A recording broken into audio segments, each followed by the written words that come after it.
This is the story that made America. This is the story that made America. The room cheered as task force members held up more than 1,000 pages of recommendations for how to compensate the descendants of enslaved people in California, not just for slavery, but for the ripples of harm that continue today.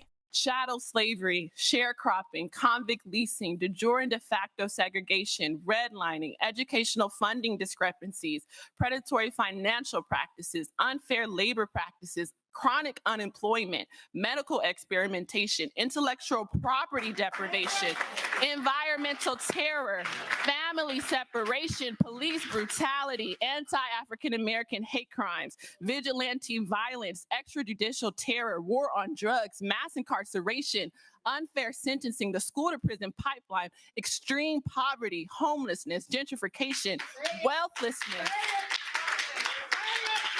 We have been relegated to the bottom of the caste system in this country.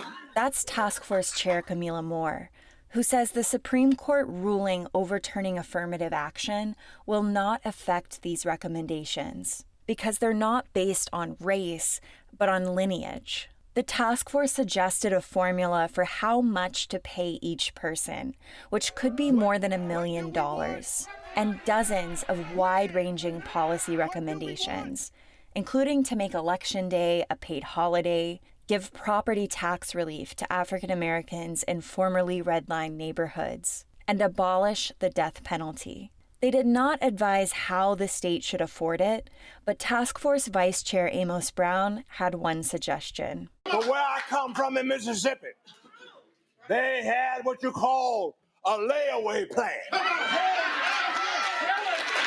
It is now up to state lawmakers to decide how to respond to these recommendations.